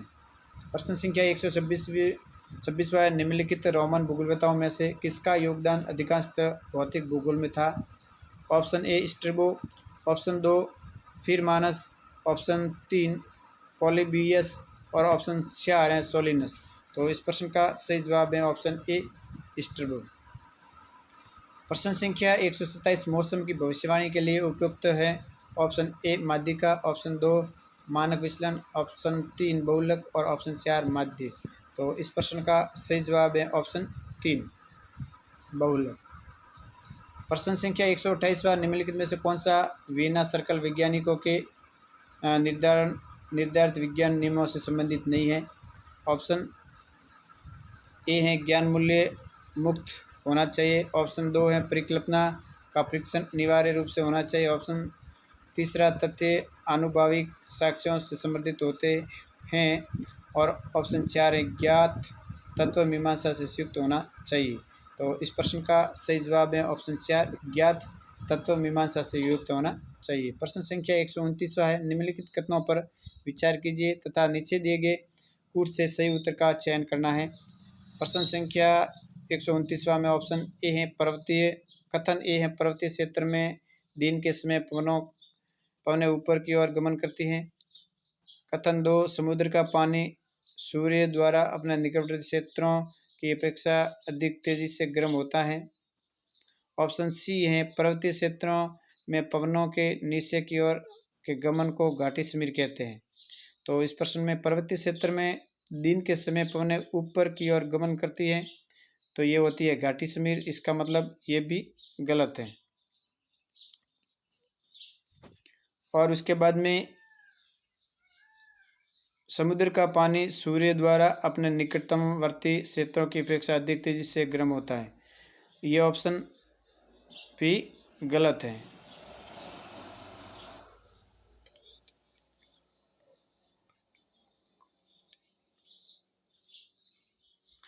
और ऑप्शन जो सी है पर्वतीय क्षेत्रों में पवनों के नीचे की ओर गमन को घाटी समीर कहते हैं। तो इस प्रश्न का सही जवाब है ऑप्शन 3 सही है। ये ऑप्शन डाउटफुल है इसमें, क्योंकि पर्वत से नीचे की ओर जब दिन के समय ये सही है, कथन 3 सही है। अगला सवाल है 130 कोपेन के जलवायु वर्गीकरण के अनुसार ठंडी शीत ऋतु के साथ मध्य अक्षांशीय आर्द्र तथा शुष्क जलवायु को किस प्रतीक के रूप में दर्शाया गया है? ऑप्शन ए CW, option 2 DF, option 3 CF और ऑप्शन 4 है DW। तो इस प्रश्न का सही जवाब है ऑप्शन 4 DW। अगला सवाल है थॉर्नवेट ने 1948 के जलवायु वर्गीकरण में संभाव्य वाष्पोत्सर्जन की गणना की जाती है। प्रश्न ऑप्शन 1 औसत वार्षिक तापमान से, कथन 2 या ऑप्शन 2 औसत अधिकतम मासिक तापमान से, ऑप्शन 3 औसत मासिक तापमान से और कथन 4 है वो औसत मासिक वर्षक से है। तो इस प्रश्न का सही जवाब है ऑप्शन 3 औसत मासिक तापमान से। प्रश्न संख्या 132वां है, भारत में मृदा सर्वेक्षण विभाग की स्थापना कब हुई थी? ऑप्शन ए 1953, ऑप्शन 2 1951 और ऑप्शन 3 1956 और ऑप्शन 4 1960। तो इस प्रश्न का सही जवाब है ऑप्शन 3 1956 में भारत में मृदा सर्वेक्षण विभाग की स्थापना हुई थी। प्रश्न संख्या 133वां है, बालाघाट मैंगनीज उत्पादन पट्टी भारत के निम्नलिखित में से किस राज्य में स्थित है? ऑप्शन ए ओडिशा, ऑप्शन 2 मध्य प्रदेश, ऑप्शन 3 छत्तीसगढ़ और ऑप्शन 4 झारखंड। तो इस प्रश्न का सही जवाब है ऑप्शन 2 मध्य प्रदेश में। प्रश्न संख्या 134वां, निम्नलिखित में से कौन सी बनास की सहायक नदी नहीं है? ऑप्शन ए beds, option 2 Kothari, option 3 Morel और ऑप्शन 4 मोरन। तो इस प्रश्न का सही जवाब है ऑप्शन 4 मोरन। इसकी जगह मोरेल सही शब्द है। प्रश्न संख्या 135वां है, जनगणना 2011 के अनुसार राजस्थान के किन जिलों में क्रमशः ग्रामीण व नगरीय लिंगानुपात सर्वाधिक है? किस जिले में ग्रामीण लिंगानुपात सर्वाधिक है और किस जिले में नगरीय लिंगानुपात सर्वाधिक है? Option A Bhilwara Chittorgarh, option B Dungarpur Pratapgarh, option 3 Rajsamand Banswara, option 4 Pali Tonk. तो इस प्रश्न का सही जवाब है ऑप्शन 4 पाली और टोंक। पाली में ग्रामीण लिंगानुपात सर्वाधिक है, वही टोंक में नगरीय लिंगानुपात सर्वाधिक है। प्रश्न संख्या 137वां है, बादल जो सामान्यतः या तो उष्मा से ह्रास या अलग अलग तापमानों पर हवा द्रव्यमानों के आपस में मिश्रित होने से बनते हुए हैं। ऑप्शन ए वर्षा मेघ, ऑप्शन 2 स्तरी मेघ, ऑप्शन 3 पक्षाव मेघ और ऑप्शन 4 कपासी मेघ। तो इस प्रश्न का सही जवाब है ऑप्शन 2 स्तरी मेघ। प्रश्न संख्या 137वां है, हेलेनिक प्लेट स्थित है। ऑप्शन 1 अलास्का तथा आसपास के क्षेत्र, ऑप्शन 2 नॉर्वे सागर, ऑप्शन 3 भूमध्य सागर तथा आसपास के क्षेत्र में और ऑप्शन 4 कैलिफोर्निया की खाड़ी। तो इस प्रश्न का सही जवाब है ऑप्शन 3 कैलिफोर्निया की खाड़ी। प्रश्न संख्या 138वां है, निम्नलिखित में से कौन सा समांतर माध्य के बारे में सत्य है। ऑप्शन कथन ए है, श्रृंखला के सभी मानों पर निर्भर नहीं होता है। जो समांतर माध्य है वो श्रृंखला के सभी मानों पर निर्भर होता है, इसका मतलब ये कथन गलत। कथन बी है, सहसंबंध विधि में उपयुक्त, तो इसका मतलब ये सही है। उसके बाद में कथन सी है, प्राप्त मान दशमलव या पूर्ण संख्या दोनों में हो सकता है, ये भी सही है। और कथन अनुपात और प्रतिशत के अध्ययन के लिए उपयुक्त हैं, ये गलत है। तो इसमें कथन बी और सी आए ऑप्शन 3 में, तो ऑप्शन 3 हमारा राइट है। 138वां में ऑप्शन 3 बी और सी। प्रश्न संख्या 139वां है, प्रवास एक प्रभावी समय के लिए निवास स्थान का परिवर्तन कहलाता है। प्रवास एक प्रभावी समय के लिए निवास स्थान का परिवर्तन कहलाता है। ये कथन निम्नलिखित में से हैं, किसका है। Option A V Perpillou, option B Berkeley, option 3 Donald J Bogue और ऑप्शन 4 क्लार्क। तो इस प्रश्न का सही जवाब है ऑप्शन 4 क्लार्क। प्रश्न संख्या 140वां है, निम्नलिखित में से अरावली पर्वत की चोटियों का ऊंचाई के अनुसार सही घटता क्रम क्या है। अवरोही क्रम में लिखनी है। प्रश्न संख्या 140वां है। ऑप्शन रघुनाथ, ऑप्शन 1 है रघुनाथगढ़, नागपानी, ऋषिकेश, तारागढ़। ऑप्शन 2 ऋषिकेश, रघुनाथगढ़, तारागढ़, नागपानी। ऑप्शन 3 है ऋषिकेश, तारागढ़, रघुनाथगढ़, नागपानी और ऑप्शन 4 है रघुनाथगढ़, ऋषिकेश, तारागढ़ और नागपानी। तो इस प्रश्न का सही जवाब है ऑप्शन 4 रघुनाथगढ़, ऋषिकेश, तारागढ़, नागपानी, ये अवरोही क्रम में है। प्रश्न संख्या 141वां, निम्नलिखित में से कौन सा गैर प्रक्षेपित शिक्षण सहायक सामग्री में सम्मिलित नहीं है। ऑप्शन ए नमूना, ऑप्शन 2 ट्रांसपेरेंसी, ऑप्शन 3 डायोरामा और ऑप्शन 4 मानचित्र। तो इस प्रश्न का सही जवाब है ऑप्शन 2 ट्रांसपेरेंसी। प्रश्न संख्या 142वां है, निम्नलिखित में से कौन सी छहकारी अधिगम की आधारभूत मान्यता नहीं है।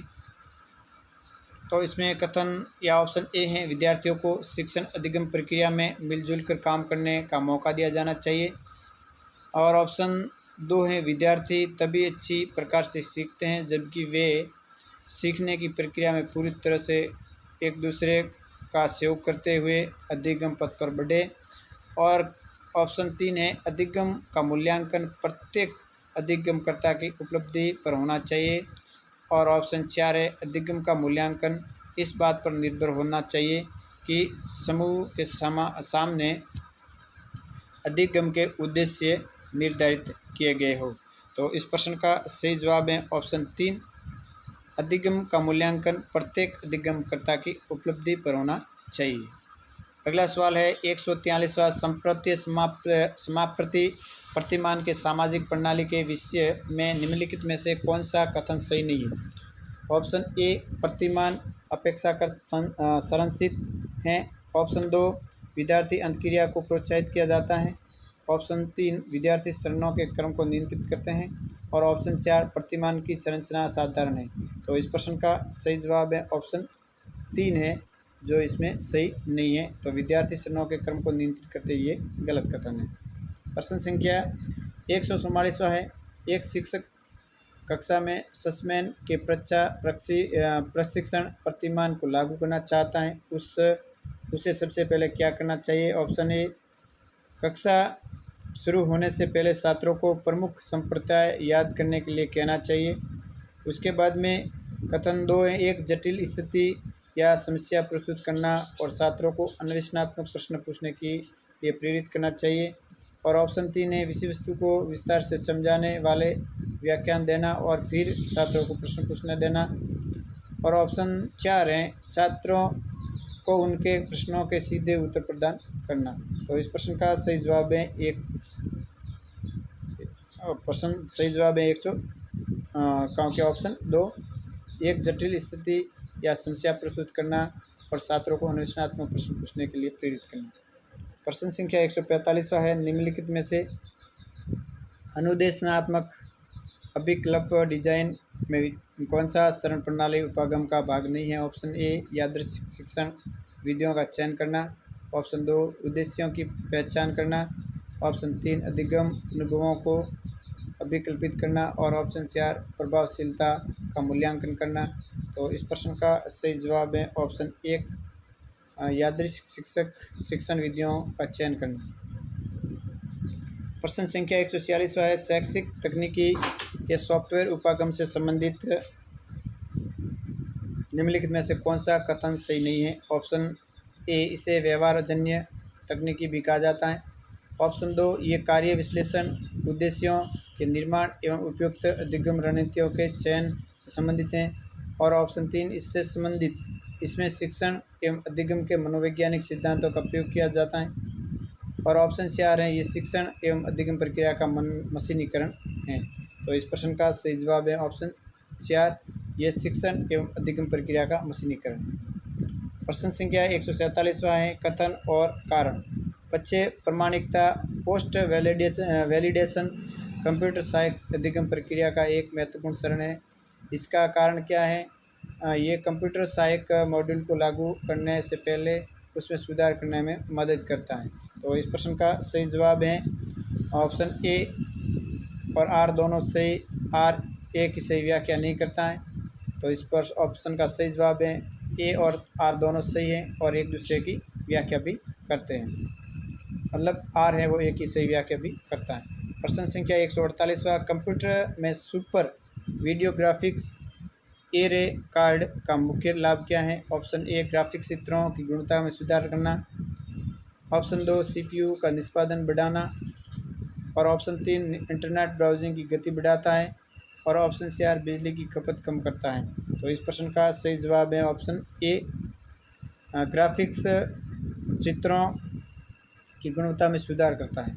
प्रश्न संख्या 149वां, कंप्यूटर सहायक अनुदेशन का शिक्षा में एक प्रमुख अनुप्रयोग क्या है? ऑप्शन ए, स्वत गति से सीखने के कार्यक्रमों को विकसित करना।